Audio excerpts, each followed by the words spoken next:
The unexplained mystery Hindi में आपका स्वागत है, जहां हम आपके लिए ढूंढ कर लाते हैं दुनिया की सबसे अद्भुत, अलौकिक और रहस्यमयी कहानियां।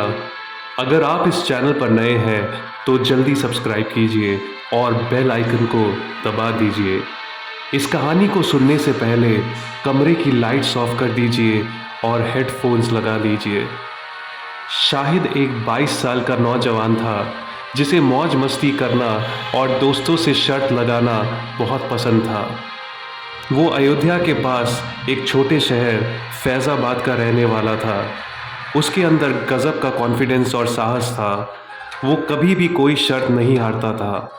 इसीलिए उसके दोस्त और उसके मोहल्ले वाले उससे शर्त लगाने से घबराते थे कि कहीं उनको शर्त हारने के बाद पैसे न देने पड़ जाए। शाहिद अपने कॉलेज के फाइनल ईयर में था। उसी साल एक दूसरे शहर के लड़के ने शाहिद के कॉलेज में एडमिशन लिया था। उसका नाम विवेक था और वो हमेशा चुपचाप और सीरियस रहता था। वो किसी से घुलता मिलता नहीं था और सिर्फ पढ़ाई पे ध्यान लगाता था। शाहिद को इस बात से प्रॉब्लम थी और वो सोचने लगा, मुझे इस पढ़ाकू बच्चे को सबक सिखाना पड़ेगा। एक दिन जब विवेक क्लास में बैठकर नोट्स ले रहा था, तब शाहिद उसके कंधे पर रबड़ का बना एक नकली सांप छोड़ देता है। उस सांप को देखकर विवेक अपनी सीट से डर के उछला और गिर गया। उसको डरता देख शाहिद और उसके सारे दोस्त ठहाका मारकर हंसने लगे और उसका मजाक उड़ाने लगे। विवेक इस अपमान को सहन नहीं कर पाया और चिल्ला के बोला, तुम अपने आप को बहुत ज़्यादा होशियार समझते हो? अगर हिम्मत है तो मुझसे शर्त लगाओ। ये सुनकर शाहिद और हंसने लगा और बोला, कल का आया हुआ लड़का मुझसे शर्त लगाएगा? कान खोलकर सुन ले, मैं आज तक कोई भी शर्त नहीं हारा। बता, तेरी शर्त क्या है? तब विवेक ने बोला, यहाँ से लगभग 50 किलोमीटर दूर एक छोटी सी नदी बहती है और उस नदी के ऊपर एक पुल है। उस पुल को पार करते ही चांदपुर गांव आता है। पुल पार करके बाईं तरफ एक सड़क एक पुराने स्कूल की तरफ ले जाती है। ये स्कूल 30 साल से बंद है और रात को कोई भी उस स्कूल के आसपास नहीं जाता। अगर हिम्मत है तो उस भूतिया स्कूल में एक रात गुजार के दिखाओ। जो शर्त जीतेगा उसे 1000 रुपये मिलेंगे। बिना सोचे जवानी के जोश में शाहिद ने शर्त के लिए हाँ कह दी।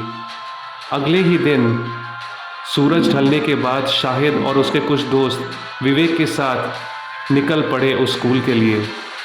शाहिद के दोस्त उसे समझाने लगे, देख ले भाई, इतना बड़ा खतरा मत मोड़ ले, तोड़ दे ये शर्त और मत जा उस भूतिया स्कूल में। पर शाहिद टस से मस नहीं हुआ और बोला, मैं कायर नहीं हूँ, मैं आज तक कोई शर्त नहीं हारा और इस बार भी मैं शर्त जीत कर दिखाऊंगा। सब लोग 1 घंटे के सफ़र के बाद नदी पर पुल पार करके चांदपुर गांव पहुंच गए और स्कूल की ओर जाने लगे। आखिर स्कूल आ ही गया, जो बिल्कुल एक खंडर बन चुका था। चारों तरफ बहुत अंधेरा था और विवेक के चेहरे पर मुस्कान थी, क्योंकि वो जानता था शाहिद शर्त हार जाएगा और सवेरा होने से पहले ही डर से स्कूल के बाहर आ जाएगा। कुछ देर स्कूल के बाहर इंतज़ार करने के बाद शाहिद ने सबको अलविदा कहा और स्कूल के अंदर जाने लगा। स्कूल का बिल्डिंग 70 साल से भी ज़्यादा पुराना था और काफ़ी टूटे फूटे हालत में था। शाहिद ने अपना फ़ोन निकाला और फ्लैशलाइट ऑन करके वो अलग अलग क्लासरूम्स के बाहर टहलने लगा और बैठने की जगह ढूंढने लगा। रात के 10 बज रहे थे और चारों तरफ बहुत ज़्यादा सन्नाटा था। शाहिद को एक क्लासरूम मिला जो थोड़े ठीक हालत में था और उसी के अंदर जाकर एक चेयर पर बैठ गया। अभी और 6 घंटे बचे थे और शाहिद सोचने लगा कि टाइम पास कैसे करें। उसने अपने मोबाइल पे गेम खेलना शुरू कर दिया और देखते ही देखते 2 घंटे कब बीत गए कुछ पता ही नहीं चला। शाहिद को किसी भी भूत के होने का एहसास नहीं हुआ और उसने सोचा, यहाँ तो कुछ भी नहीं है, मज़ा आएगा जब पूरी कॉलेज के सामने विवेक शर्त हारेगा। तभी अचानक शाहिद का फ़ोन अपने आप उछलकर थोड़ी दूर जाकर गिरा। ये देखकर शाहिद जल्दी खड़ा हो गया और अपना फ़ोन उठाकर गुस्से से चिल्लाने लगा, कौन कर रहा है ये हरकत? हिम्मत है तो सामने आ। ये बोलकर उसने फ़ोन का फ्लैशलाइट ऑन किया और कमरे के चारों तरफ देखने लगा, लेकिन कमरे में कोई भी नहीं था। शाहिद ने सोचा, सबूत के तौर पे मैं अपनी एक सेल्फ़ी खींच लेता हूँ। उसने कैमरे का सेल्फ़ी मोड ऑन किया और अपनी फ़ोटो खींचने लगा, और तभी उसे कैमरा में अपने पीछे एक बच्चे का डरावना चेहरा दिखा। शाहिद जल्दी पीछे मुड़ा तो उसे कोई दिखाई नहीं दिया। उसने बोला, कौन है यहाँ पर? सामने आओ। ठीक तभी किसी के खुसफुसाने की आवाज़ आई।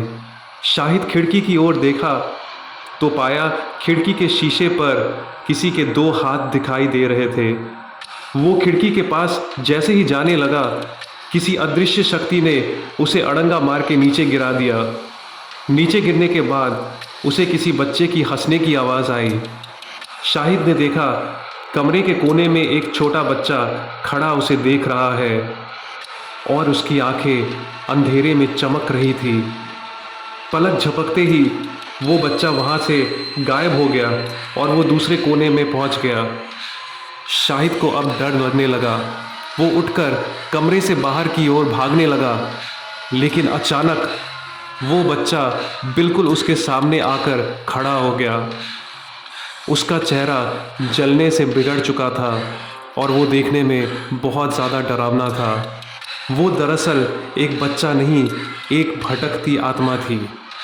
उस बच्चे की आत्मा ने शाहिद के पैर को ज़ोर से पकड़ लिया और उसे घसीट के बाहर एक मैदान की ओर ले चला। शाहिद डर से चिल्लाने लगा, बचाओ, कोई मुझे बचाओ। जब वो मैदान में पहुंचा तो उसे अपने चारों ओर से बहुत सारे लोगों के खुसफुसाने की आवाज़ आने लगी। डर से वो थर थर काँपने लगा और उसके सामने दृश्य इतना भयानक था कि वो अपने जगह से हिल नहीं पा रहा था।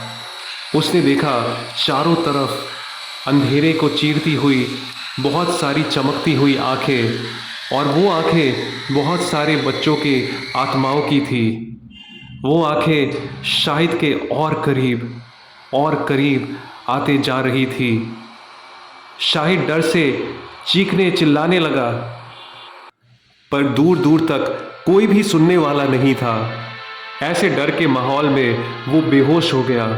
उसके दोस्त और विवेक सुबह होने का इंतज़ार करने लगे। आखिर सवेरा हुआ, लेकिन शाहिद स्कूल से बाहर नहीं निकला। लगभग आधे घंटे बाद सबको चिंता होने लगी, तो सबने निर्णय लिया स्कूल के अंदर जाकर सच का पता लगाना चाहिए। जब सब अंदर गए तो शाहिद को स्कूल के मैदान के पास एक पीपल के पेड़ के नीचे बेहोश पाया। उसके चेहरे और गर्दन पर काफ़ी सारी खरोंचें भी आई हुई थी। उसकी ऐसी हालत देखकर सब बहुत टेंशन में आ गए और उसे होश में लाने की कोशिश करने लगे। कुछ देर बाद जब शाहिद को होश आया तो उसकी आंखें चढ़ी हुई थी और वो एक बच्चे की आवाज़ में अजीब अजीब बातें करने लगा। विवेक ने कहा, मैंने तो सोचा ही नहीं था वो पूरी रात स्कूल के अंदर गुजार लेगा। मुझे लगा था वो पहले ही डर से बाहर निकल आएगा। इस स्कूल में 30 साल पहले आग लग गई थी और स्कूल के प्रशासन की गलती की वजह से बहुत सारे बच्चे स्कूल से बाहर नहीं निकल पाए थे और उनकी स्कूल के अंदर ही मौत हो गई थी। तब से इस स्कूल में भटकती आत्माएं कैद है और शायद कल रात को किसी बच्चे की आत्मा शाहिद के अंदर घुस गई। ये बात सुनने के बाद शाहिद के दोस्त विवेक को मारने लगे, पर विवेक ने कहा, मैं मानता हूँ ये सब मेरी वजह से हुआ है, लेकिन अभी शाहिद को बचाना ज़्यादा ज़रूरी है। हमें जल्दी इसे एक तांत्रिक के पास ले जाना होगा जो इसके अंदर से भूत को बाहर निकाल सके। सब शाहिद को लेकर पास के एक गांव में एक बाबा के पास गए और उनसे मदद मांगी। रात के 12 बजे तांत्रिक ने विशेष तंत्र क्रिया शुरू की आग के सामने और उस बच्चे की आत्मा को निकल जाने का कड़ा आदेश दिया। वो आत्मा शाहिद के शरीर को छोड़ने से इनकार करने लगी और बहुत ही घमासान युद्ध के बाद वो आत्मा उसके शरीर से बाहर निकल पाई। शाहिद बहुत ज़्यादा कमज़ोर हो चुका था और उसे जब होश में लाया गया तो वो बिल्कुल नॉर्मल बात करने लगा।